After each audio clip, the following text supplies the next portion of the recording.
Welcome to another edition of 42 Straight Years In. On my crackhead update. People here always appear to be getting their cars towed. So they was out there with a tow truck. I guess this lady looked out her unit and seen them at her vehicle. Man, I was standing on the patio smoking me a cigarette. It's cloudy outside. I was just standing there looking at downtown, looking at the skyline of downtown Dallas. This lady come running out. You know, if the tow truck driver would have went ahead and hooked the vehicle up, he could have easily drove off. But he's on the cell phone talking and talking and talking. They give her time. Evidently, she didn't get in that elevator. She came down the stairs.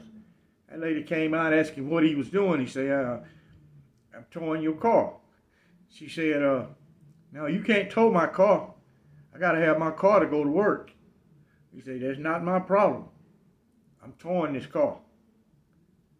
And he said, you behind 3 months payment. That must be the norm. When you get behind 3 months, the bank repo the vehicle. And this lady, she lay down in front of the tow truck. She won't move. Now the security here is Dallas police officers. There's 3 of them live here. They work security. One of them told me they live rent-free, but they got to work security.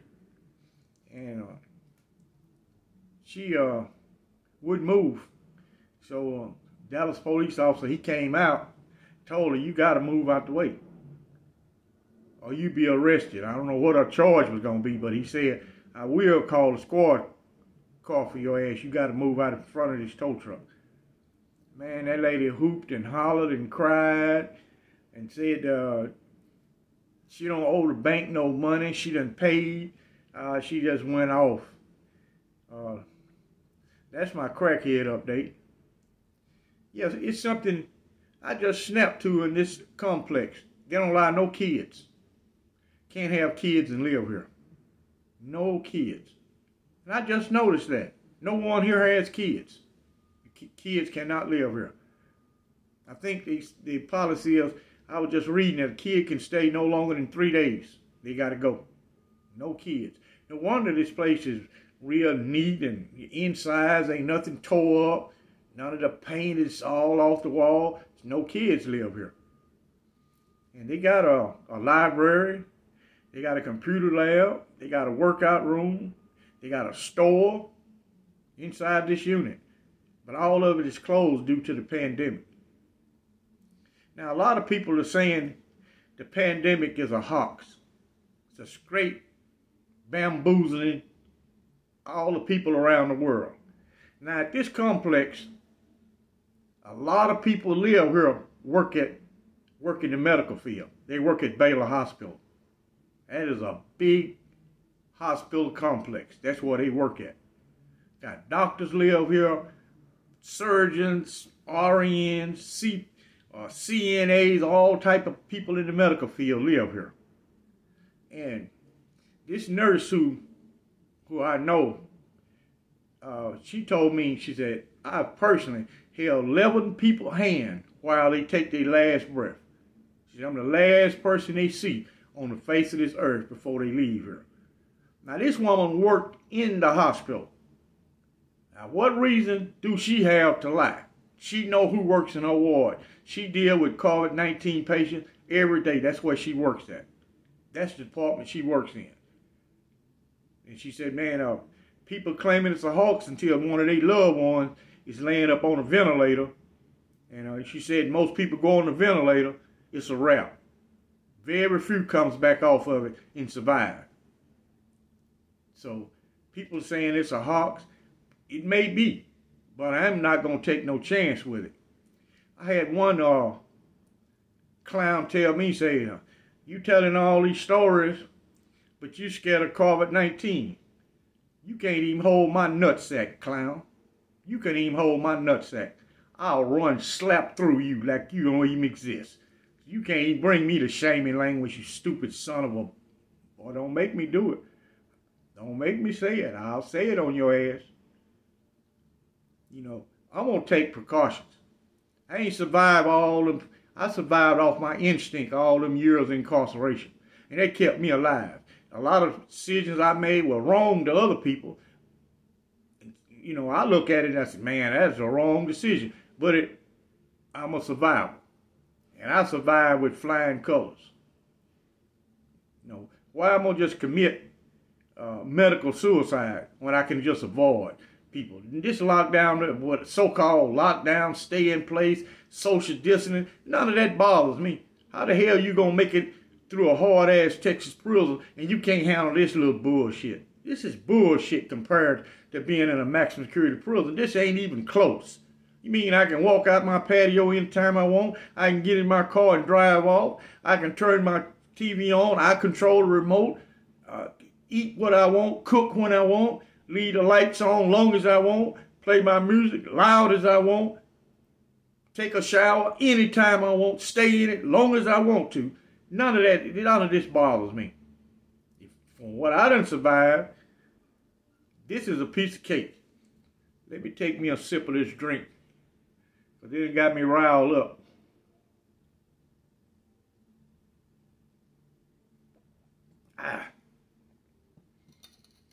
Yeah, something I noticed, the trolls, they always be curious about the guy in the video.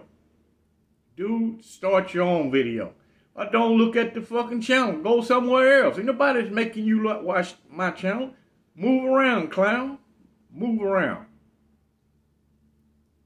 You know, me, myself, I look at, now I see why so many guys have a problem in a prison. They come from the outside all screwed up. And when they get in that controlled, regimental environment, they can't survive. Now you around all men, you ain't got no 40, you ain't got no Glock 40. You ain't got that now. You got to go for what you know. And they fold as easy as you would close your refrigerator door. Half of them can't even make it. That's why they join all them punk-ass gangs. That's why they do that. They can't survive. Can't stand on their own 2 feet. Out here, you're a gangster. When you get there, not so much gangster. When you're around other gangsters, you find out you're not a gangster at all. You're a wannabe gangster. I'm going to go to the Polanski unit this morning. I spoke on this same subject in other videos. At Polanski, so it's a lot of young guys over there. The population is about half and half. Half young guys and half older guys.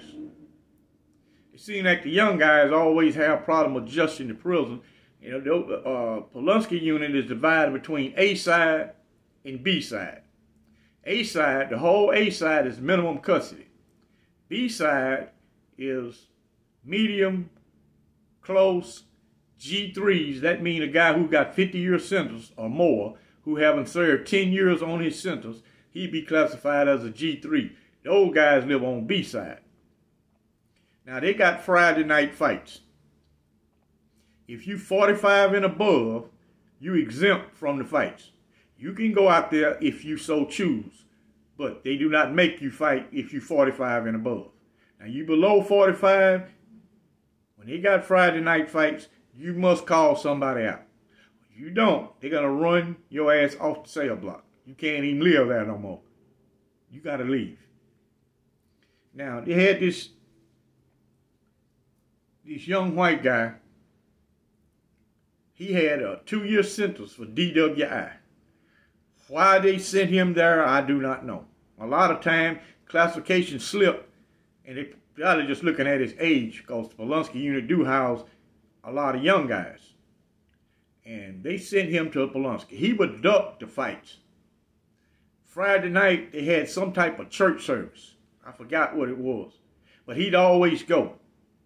When by the time he make it back from church, basically all the fights are over with. The guys sitting around chilling, smoking weed, smoking cigarettes, kicking it, playing football in the day room. These youngsters always got something going on. Well, anyway, this particular Friday night, they didn't call that church service. So he's stuck. When they come back from chow, the last chow, one of the youngsters announced, "All right, man, y'all know what it is. Y'all come on out." And this guy came out of his cell. He's sitting on top of the day room table. So different guys picking out different guys they're going to fight. Some guys getting rematches. And they try to match it up where you just don't get ran over. You know, a guy 6'6", 230 pounds fighting a guy 5'4". They try to keep it about even. They want you to call out somebody about your same size. Now, some guys will be exempt from the fight because he's too big. They don't have nobody to match up with. So he exempt. They ain't going to allow him to jump a little small guy. That ain't happening. And you can pick across racial lines. That don't have anything to do with it. No matter what race the person is, you can call him out. No matter what gang he in, you can call him out. Now, the trick to it was if you called a gang member out and he did get beat up or he beat you up, that was the end of it. It was all in, to them, this is fun and games. So, the little white guy sitting on top of the table, and some white dudes went up and told him, said, "Hey, man, who you done call out on this wing?" He said, "Man, I ain't never called nobody out this way. We pick you somebody out. So we got to see what you made out of. Pick you somebody out." Now, he didn't escape.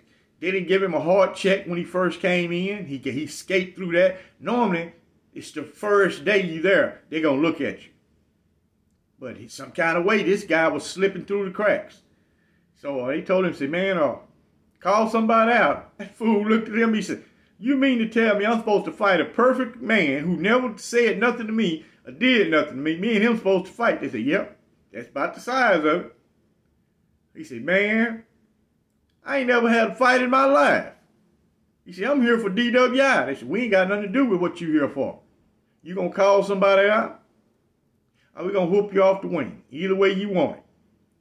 So that fool, man, he looked around. He stood up on top of the day room table. And he started hollering. He said, "Hey, listen up, y'all. Man, I'm a 304. And I need me a man right now. I need me a man. I need somebody to look out for me." Everybody stopped looking. What is wrong with this guy? That prison is a lot of that type of activity don't go on there. They do a bunch of fighting, a bunch of robberies go on, but they not into that. Now you go over on B side of some of the old schools are indulging that, but these youngsters, they didn't do that. They just beat a guy up real bad. They take all his property and all that. That's what they would do. They went into the SEX. And one little old guy walked up to him and said, "Hey, I'll be your man." I heard him tell him, "Man, get your little ass away from me." He wanted him somebody with some size on him that can look out for him. So nobody in that section wouldn't go for it. So guy over in the other section, they looking. They getting ready to set their fights up. So guy went up to the door and said, "Hey, what is that guy talking about? He said he need a man." That guy said, "Hey, send him over here to talk to me." He went up to the door. They talked and talked and talked. The guy, he announced it. He said, "Hey, man, he belong to me now. I'll fight for him." Man, the morning that this guy got ready to go home, man, this guy said, "Man, I swear, I'm never, ever going to take another drink. Never coming back to prison again." He said, "Man, y'all are crazy as hell, man." He said, "No way." But he done, I don't know if they were having SEX, but the guy had a lot of money on his inmate account. He might have been just making him pay.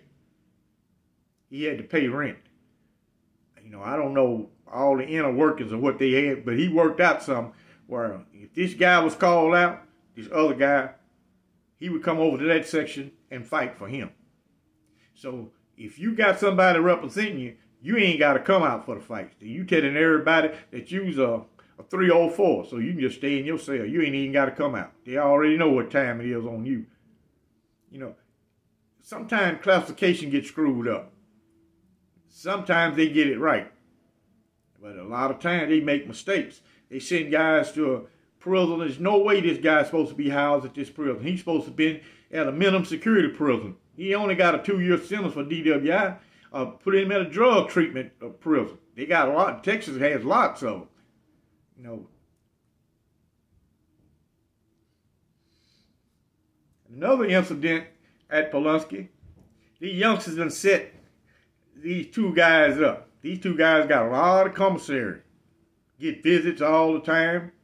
So some guys come from the other side of the prison. That's called falling out of place. They came over. The guys who done set him up, they already told them what cell they live in. So it was 3 guys. 3 Crips.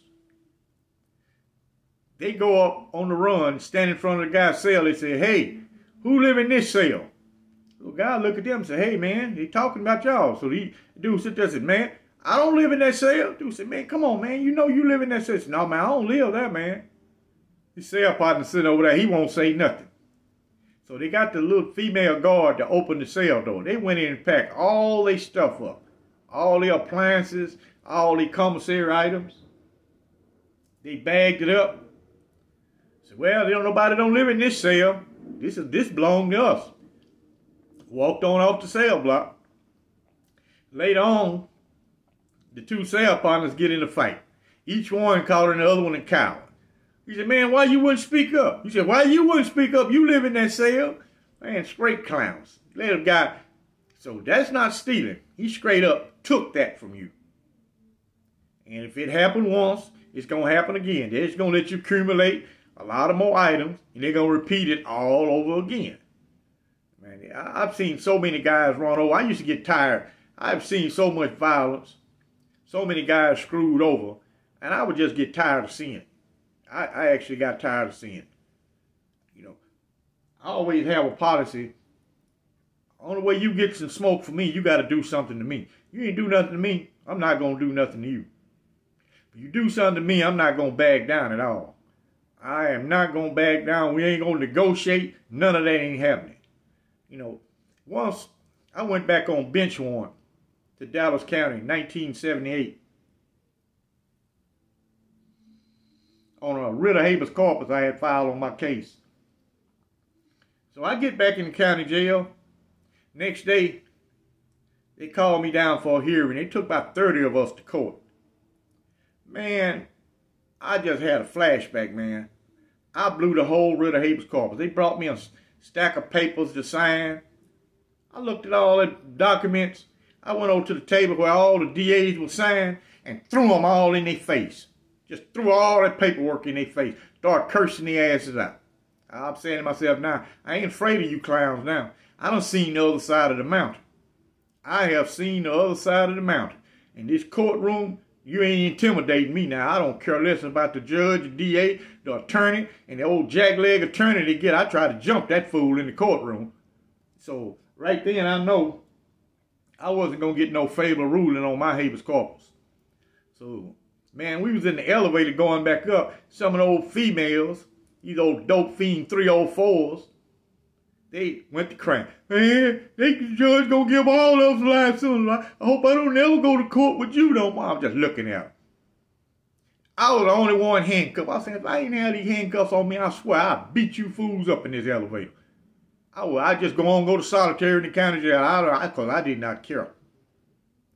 And 2 days later, I was on the prison bus heading back to prison, which I'd rather be in prison than be in Dallas County Jail. Prison is way better. You got some dudes see it the other way around. They try to stay in the county jail as long as they can to keep from going to prison back in the day because they didn't want to do that hard slave labor. Well, me, I'd rather be in prison where we going to work. At least I get to see the sky, the birds, and have a lot of activity. Ain't nothing was happening in Dallas County Jail. During that time, they didn't even have TVs. You never went outside. They didn't have no type of recreation. Well, nothing happening in Dallas County Jail. You just locked in until you get sentenced and sent to prison or you make bond. But I got the judge tried to screw me up. He wrote in my prison papers, so they gonna read it when I get back to prison. When I got back to the diagnostic unit. And if you already been to prison, you just got to go talk to them. You see medical. They ask you, did you have any problems while you was in the county jail? And you go right back to classification. That's it. And sent back to your prison. Majority of the time, you sent back to the same prison. So when I go in front of the classification committee, the warden who was running the committee, he looked at it and said, what kind of trouble you got in Dallas County Jail? I told him what I did. He laughed and said, you reassigned back to the Ramsey unit. And that was it. Next morning, back on the bus, headed to Ramsey. Y'all follow me over on Patreon. The link will be in the description. I bug out on Patreon. I can't do it. I almost got carried away over here on this format. I can't do none of the stuff over here that I do on Patreon. I can't say or do none of the things. Y'all follow me on Patreon and for more in-depth videos. Like and subscribe. And I thank you for watching.